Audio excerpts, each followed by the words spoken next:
Bismillahirrahmanirrahim. Assalamualaikum warahmatullahi wabarakatuh. Innal hamdalillah nahmaduhu wa nasta'inuhu wa nastaghfiruh wa na'udzu billahi min shururi anfusina wa min sayyiati a'malina. May yahdihillahu fala mudhillalah wa may yudlil fala hadiyalah. Asyhadu an la ilaha illallah wa asyhadu anna Muhammadan abduhu wa rasuluh. Oke, teman-teman semuanya yang dirahmati Allah Subhanahu wa taala. Back to physics lesson in week or in week 2 or second week, and then next the lesson about circular motion chapter. In this part of the lesson in circular motion or uniform circular motion, I want to teach about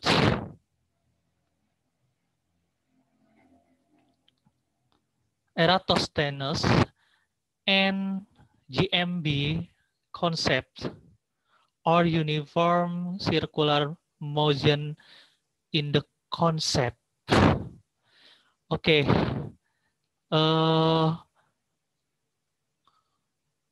How Eratosthenes to determine about Earth's circumference, atau bagaimana Eratosthenes itu menentukan keliling dari bumi.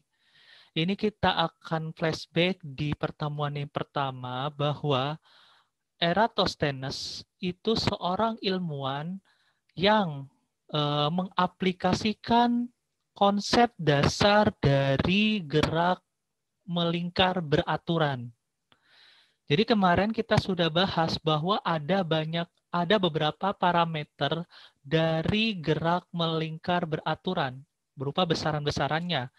Apa saja? Kemarin ada radian, ada kecepatan, lalu bagaimana hubungan antara jarak dengan perpindahan sudut itu berdasarkan jari-jarinya.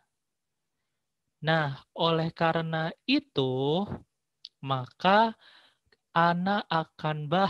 Bapak akan bahas kembali sebagai tugas yang kemarin Bapak share itu adalah how Eratosthenes to determine about Earth's circumference.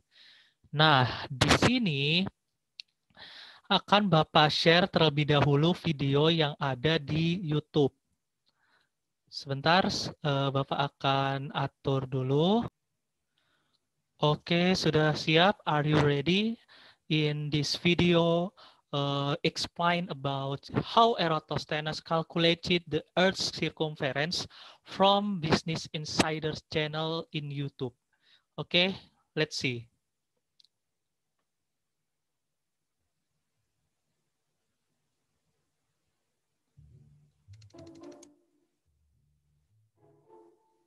In the mid-20th century, we began launching satellites into space that would help us determine the exact circumference of the Earth, 40,030 kilometers. But over 2,000 years earlier in ancient Greece, a man arrived at nearly that exact same figure by putting a stick in the ground. That man was Eratosthenes, a Greek mathematician and the head of the Library of Alexandria. Eratosthenes had heard that in Syene, a city to the south of Alexandria, no vertical shadows were cast at noon on the summer solstice. The sun was directly overhead. He wondered if this were also true in Alexandria, so on June 21st, he planted a stick vertically in the ground and waited to see if a shadow would be cast at noon. It turns out there was one, and it measured about 7 degrees. Now, if the sun's rays are coming in at the same angle at the same time of day, and a stick in Alexandria is casting a shadow while a stick in Syene is not, it must mean that the Earth's surface is curved. And Eratosthenes probably already knew that. The idea of a spherical Earth was floated by Pythagoras around 500 BC and validated by Aristotle a couple centuries later. If the Earth really was a sphere, Eratosthenes could use his observations to estimate the circumference of the entire planet. Since the difference in shadow length is 7 degrees between Alexandria and Syene, that means the two cities are 7 degrees apart on Earth's 360-degree surface. Eratosthenes hired a man to pace the distance between the two cities and learned they were 5,000 stadia apart, which is about 800 kilometers. He could then use simple proportions to find the Earth's circumference. 7.2 degrees is 1/50th of 360 degrees. So 800 kilometers times 50 equals 40,000 kilometers. And just like that, a man 2,200 years ago found the circumference of the entire planet with just a stick and his brain.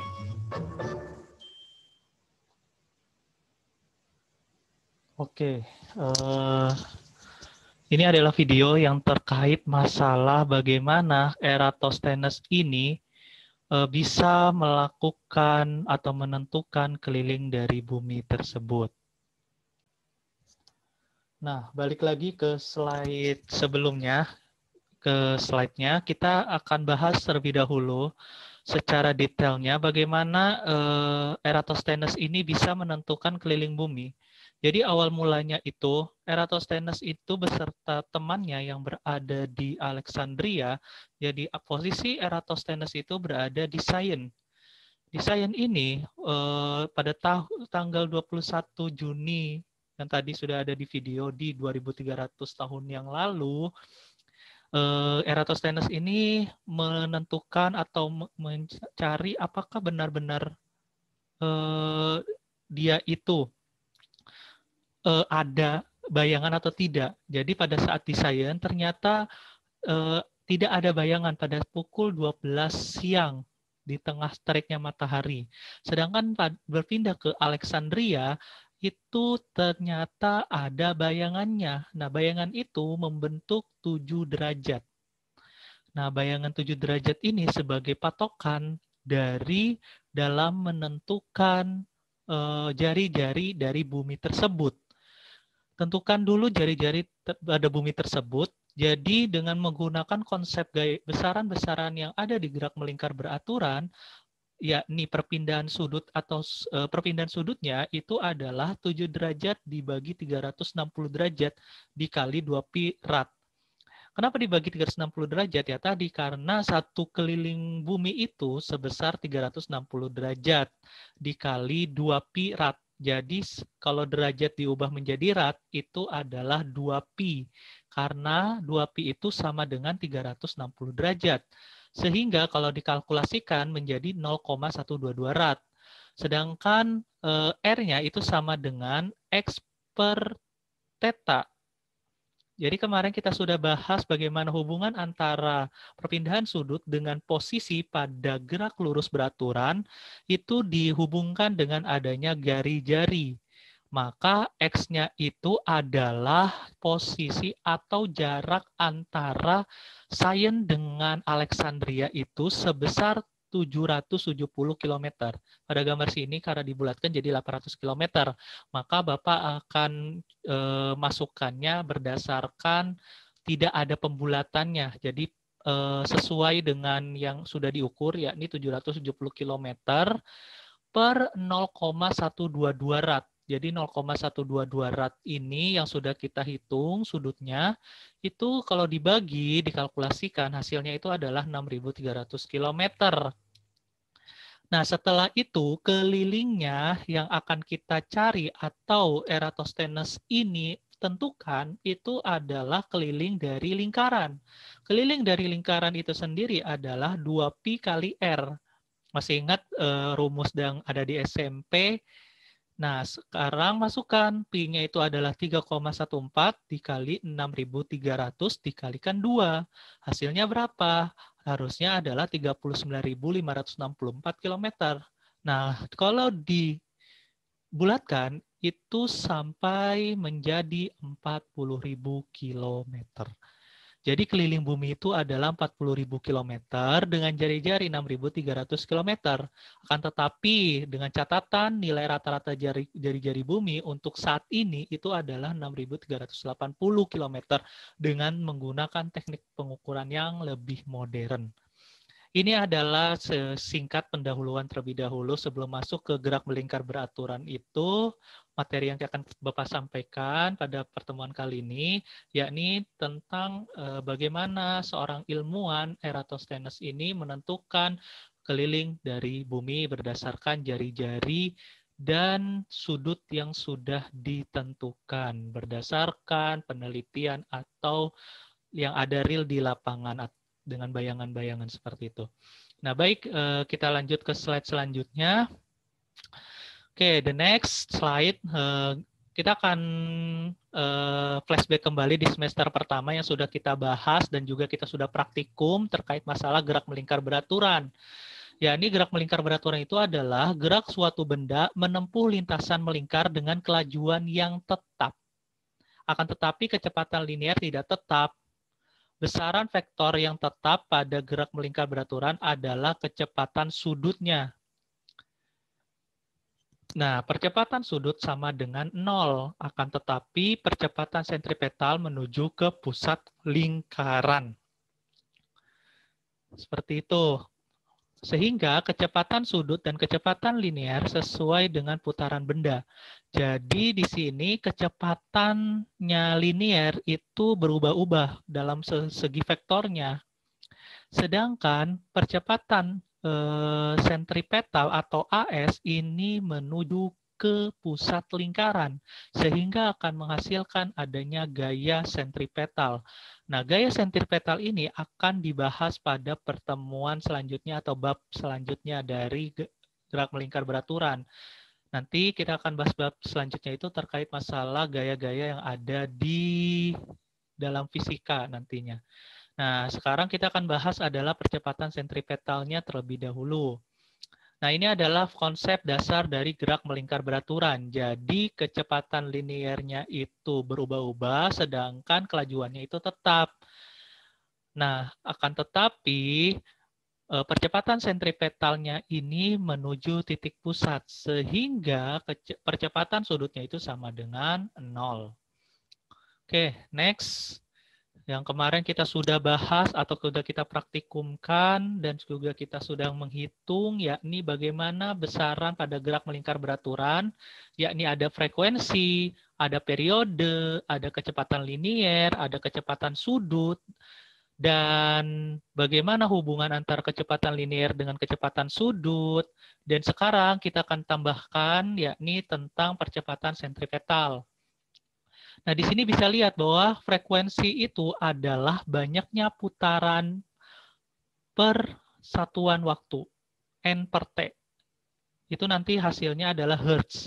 Sedangkan periode itu adalah banyaknya waktu yang dilakukan dalam satu putaran penuh.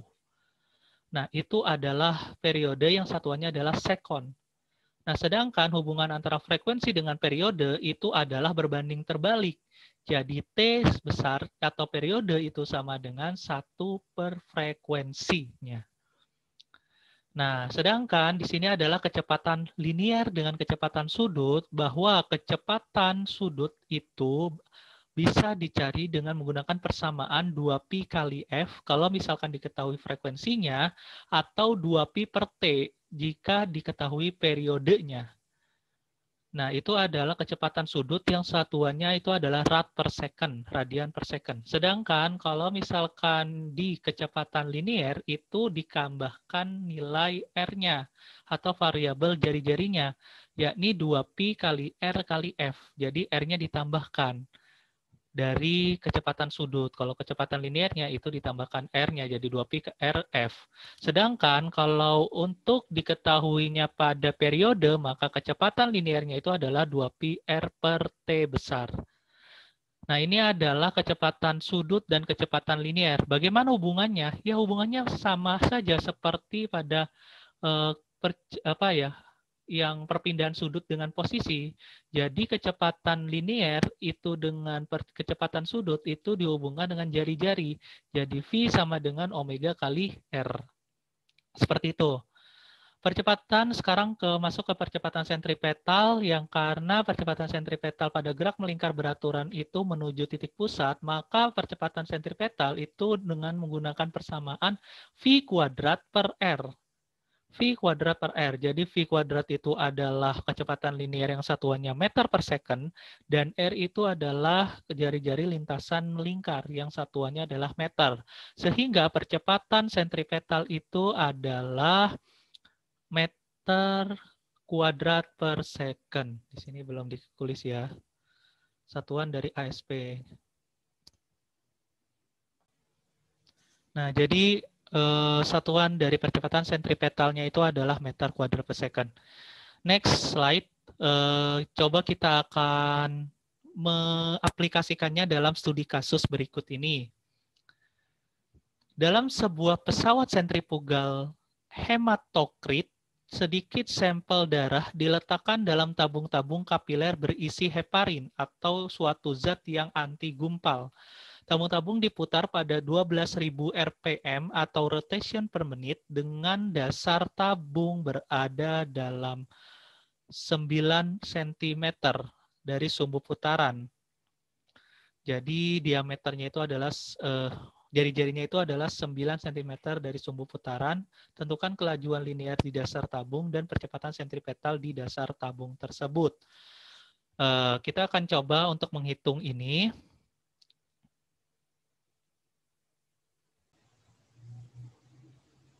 Nah, jadi di sini studi kasusnya adalah ada pesawat sentrifugal hematokrit. Apa itu? Nah, ini seperti ini. Ini untuk keperluan medis. Jadi nanti ini akan berputar untuk sampel darah ini. Jadi sampel darah dimasukkan ke dalam botol-botol kecil ini, dan lalu nanti dimasukkan ke dalam pesawat sentrifugal ini, dan maka nanti akan berputar. Untuk apa? Untuk melakukan proses penggumpalan darah seperti itu. Nanti untuk keperluan medis lah seperti itu. Nah, sekarang kita akan fokus pada bagaimana cara menghitung kelajuan linear dari pesawat ini, pesawat sentrifugal ini. Nah, untuk mencari tahu kelajuan linear, nah maka kita cari tahu terlebih dahulu berapa frekuensi dari si pesawat sentrifugal dengan 12.000 RPM, rotation per menit. Nah, sebentar ya, berarti kita akan cari tahu dengan menggunakan equation. Sebentar ya. Sebentar. Agak lama. Ya. Nah, seperti ini. Oke, berarti kita cari nilai frekuensinya. F sama dengan 12.000 RPM itu kan rotation per menit atau putaran per menit. Jadi kita ubah menjadi rotation per second atau putaran per detik.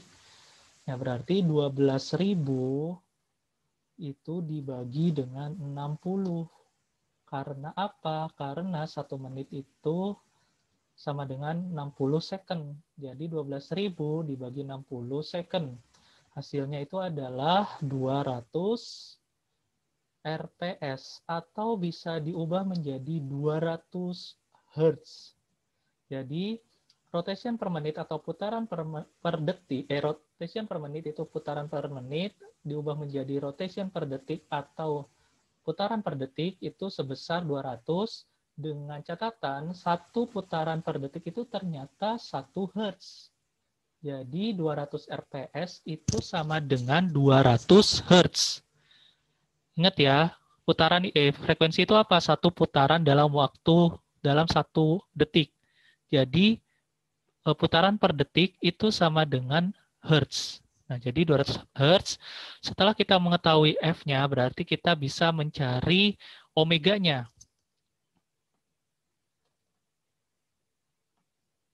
Omega itu rumusnya adalah ini, 2pi kali F.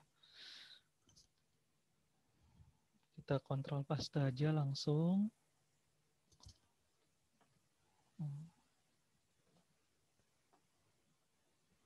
Kita masukkan nilainya 2.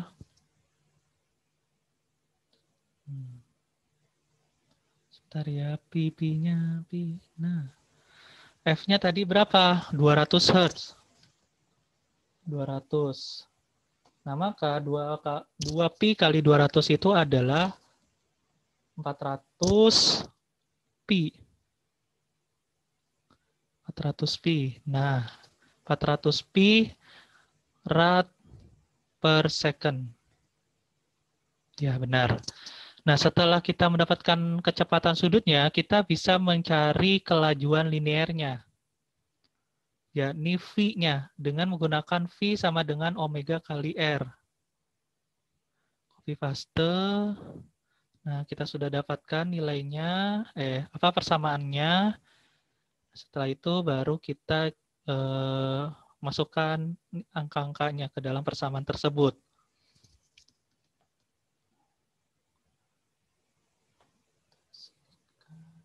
Oke, omeganya kita sudah dapat 400 pi. Sebentar ya. 400 pi. 400 pi dikali R-nya. R-nya itu adalah 9 cm. 9 cm, akan tetapi diubah menjadi 10 pangkat minus 2 meter. Jadi diubah ke meter, sentimeter, desimeter, meter. Ingat tangga ukuran, jadi naik 2 berarti 10 pangkat minus 2. Minus 2. Seperti ini. Jadi sama dengan Pi-nya itu ubah menjadi 3,14 ya. Diubah 3,14. Pi-nya K dikali lagi 9 dikali 10 pangkat minus 2. Sebentar. Salah. Oke. Kita kecilkan ukurannya. Nah, seperti ini. Ini dengan menggunakan kalkulator saintifik.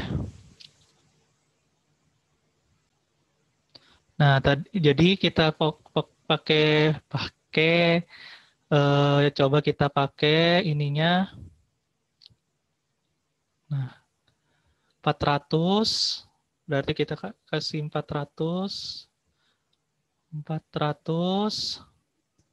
dikali 3,14 dikali 9 dikali 10 pangkat minus 2. Berarti sama dengan 113,04. Kita bulatkan saja menjadi 113 ya. Sebentar. Nah, jadi tadi 113,04 kita bulatkan menjadi 113. Jadi hasilnya adalah 113 meter per second. Dapat nih teman-teman. Jadi kelajuan linearnya itu adalah 113 meter per second. Nah, ini adalah kelajuan linearnya. Sedangkan untuk mencari percepatan sentripetal di dasar tabung itu dengan menggunakan persamaan yang sudah kita bahas sebelumnya. V kuadrat per R. Kita copy paste.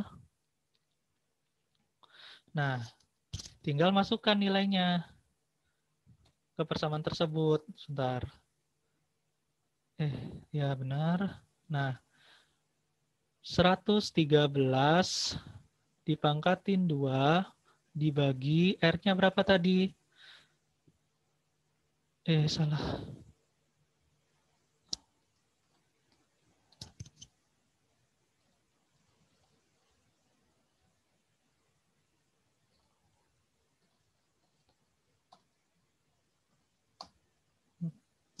Nah, ini 113 pangkat 2 dibagi dengan 9 kali 10 pangkat minus 2.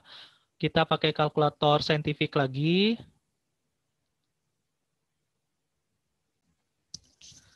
113 tadi dipangkatin 2 lalu dibagi dibagi dengan 9 dikali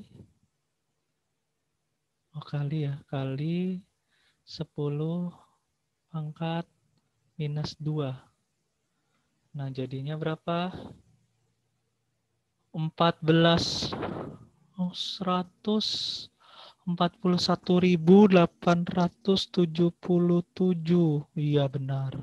141.877,7778 kalau dibulatkan menjadi 141.878.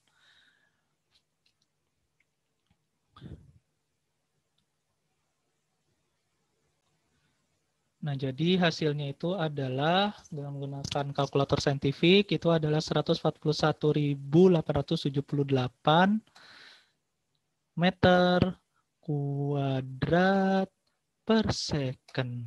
Nah, ini adalah 141.878 meter kuadrat per second. Percepatan sentripetal pada tabung di pesawat sentrifugal hematokrit.